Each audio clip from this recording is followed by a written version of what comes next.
इसके लिए हमें समझना होगा कि एक्टिव वॉइस में और पैसिव वॉइस में डिफरेंस क्या है। एक्टिव वॉइस में सब्जेक्ट जो है सेंटेंस के शुरू में होता है और ऑब्जेक्ट सेंटेंस के लास्ट में होता है, जबकि पैसिव वॉइस में ऑब्जेक्ट जो है that comes in the very beginning of the sentence के शुरू में आकर एज ए सब्जेक्ट यूज होता है और सब्जेक्ट लास्ट में जाकर एज एन ऑब्जेक्ट यूज हो जाता है। सिंपल सा फर्क तो ये है। In an active voice object in sentence comes first. In a passive sentence, subject is added at the end, introduced with the preposition by. जब भी हम एक्टिव वॉइस से पैसिव वॉइस में कन्वर्ट करते हैं तो अंत में बाय का प्रयोग अवश्य होता है। बाय के प्रयोग के बाद ही हमारे पास जो subject as an object convert हुआ वो लगेगा। एक सिंपल सा एग्जांपल स्क्रीन पर आपके सामने। एक्टिव वॉइस में हमारे पास सेंटेंस है आई ईट एप्पल। पैसिव वॉइस में एप्पल इज ईटन बाय मी। इनका हिंदी में अर्थ देखते हैं। एक्टिव वॉइस में सेंटेंस हुआ मैं सेब खाता हूं। पैसिव वॉइस में बना मेरे द्वारा सेब खाया जाता है।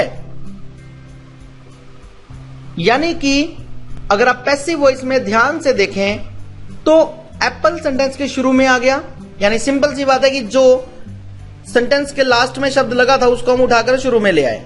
उसके बाद as per the use of the tense, as per the use of the tense means अगर फर्स्ट फॉर्म दी गई है हमारे सेंटेंस में तो वहां पर हमारा एप्पल के बाद यानी कि जिस ऑब्जेक्ट को हमने सब्जेक्ट बनाया इसके तुरंत बाद हमारी हेल्पिंग ऑफ लगेगी और साथ में थर्ड फॉर्म लगेगी।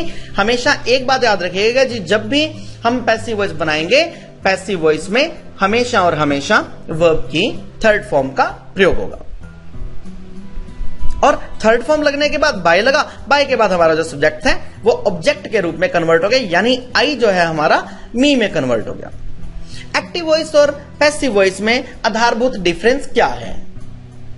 जब हम किसी भी कार्य को करते समय इस चीज की वैल्यू देते हैं कि जो भी काम हुआ, यानी कि जो भी काम कर्ता ने किया उस कर्ता की वैल्यू है, काम की वैल्यू नहीं, वो हमारा एक्टिव वॉइस है। जब हम इस चीज पर जोर देते हैं कि कोई भी काम जो हुआ हमें उस काम से मतलब है, किसने किया यानी कर्ता कौन है हमें उससे मतलब नहीं है। सिंपल सा एक छोटा सा उदाहरण आपको मैं समझाता हूं जो कि हालांकि स्क्रीन पर नहीं दिया हुआ लेकिन बहुत सिंपल सा एग्जांपल है। राम ने रावण को मारा। रामा किल्ड रावणा, 3 अक्षर बने, रामा किल्ड रावणा। मैंने इसको जब कन्वर्ट किया पैसिव वॉइस में तो क्या बन गया? रावणा वॉज किल्ड बाय रामा, यानी कि पहले वाले सेंटेंस था एक्टिव वॉइस, पहले वाले सेंटेंस में इसका मतलब था कि राम ने रावण को मारा, यानी कि जिसने काम किया उसका महिमा मंडन किया गया, यानी कि कर्ता की बात की गई। लेकिन दूसरे सेंटेंस में हमारा सब्जेक्ट थोड़ा सा दूर चला गया, जिसने काम किया था, लेकिन काम पहले आ गया कि हां ये काम हुआ, यानी कि जब सब्जेक्ट को वैल्यू दी जाती है तो वो हमारा एक्टिव वॉइस है, जब ऑब्जेक्ट को वैल्यू दी जाती है तो वो हमारा पैसिव वॉइस है। यानी कि जो काम हुआ जब काम की वैल्यू दी गई तो वो हमारा पैसिव वॉइस है। यहां पर हम रूल्स की ज्यादा बात नहीं करेंगे क्योंकि एक्टिव वॉइस और पैसिव वॉइस में हमें जो सेंटेंसेस बोलने के लिए एक्टिव वॉइस है पैसिव वॉइस की जो हम यहां पर बात कर रहे हैं, दोनों के दोनों एक भाषा के टाइप हैं बोलने के या लिखने के।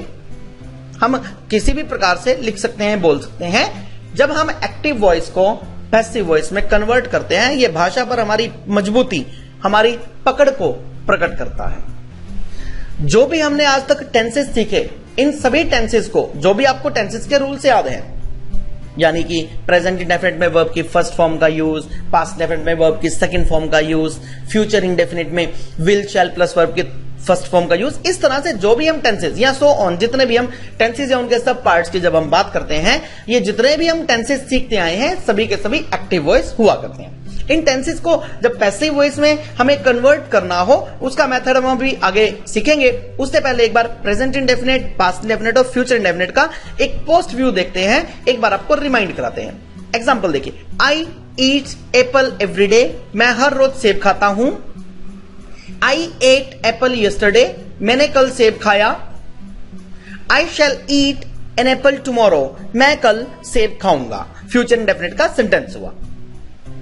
Subject convert into object in this manner, subject को ऑब्जेक्ट में स्क्रीन पर दिए अक्षरों के अकॉर्डिंग चेंज करते हैं। स्क्रीन पर जो सारणी दी गई है उसके अकॉर्डिंग चेंज करेंगे। I will be converted into me, I को मी में कन्वर्ट किया जाता है, यानी आई का ऑब्जेक्ट जो है वो मी बनता है। यू का यू ही रहता है। शी का ऑब्जेक्ट बनता है हर। इट का ऑब्जेक्ट इट ही रहता है। वी का ऑब्जेक्ट अस। दे का ऑब्जेक्ट देम।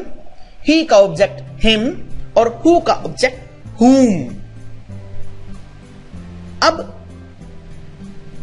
सेम वही एग्जांपल लेते हैं। I eat an apple every day, ये हमारा प्रेजेंट इंडेफिनिट का एक्टिव वॉइस हुआ। यानी कि प्रेजेंट इंडेफिनिट की पहचान क्या है? प्रेजेंट इंडेफिनिट की पहचान ये है कि प्रेजेंट इंडेफिनिट में वर्ब की फर्स्ट फॉर्म लगती है। हमारे सेंटेंस में वर्ब की फर्स्ट फॉर्म लगी आई ईट एप्पल एवरी डे, लेकिन इसका पैसिव वॉइस का फार्मूला क्या है? इसका पैसिव वॉइस का फार्मूला स्क्रीन पर बिल्कुल ऊपर आपको दिखाई दे रहा है। ऑब्जेक्ट प्लस इज या फिर आर या फिर एम प्लस वर्ब की third form plus subject at the last of the sentence. और ये सब्जेक्ट जाएगा उससे पहले बाय लगेगा ही लगेगा। ठीक, तो देखिए जैसा कि आपको स्क्रीन पर दिखाई दे रहा है आई ईट एप्पल एवरी डे। आई को आप एक एरो के निशान से देख रहे हैं कि ये तीर के निशान से हम आई को लास्ट में ले गए, मी में कन्वर्ट हुआ दिखाई दे रहा है ईटन बाय के बाद। ठीक, और एप्पल जो था, एप्पल को हम आप रेड एरो की हेल्प से देख सकते हैं। रेड एरो से आप देखिए कि एप्पल जो है हमारा सेंटेंस के शुरू में आ गया, तो क्या बन गया? एप्पल। अब एप्पल हमारे पास एक सिंगुलर सब्जेक्ट है। सिंगुलर होने की वजह से ऊपर इसके रूल में देखिए इज जो है हम ले आए, क्योंकि इज जो है सिंगुलर के साथ ही लगता है।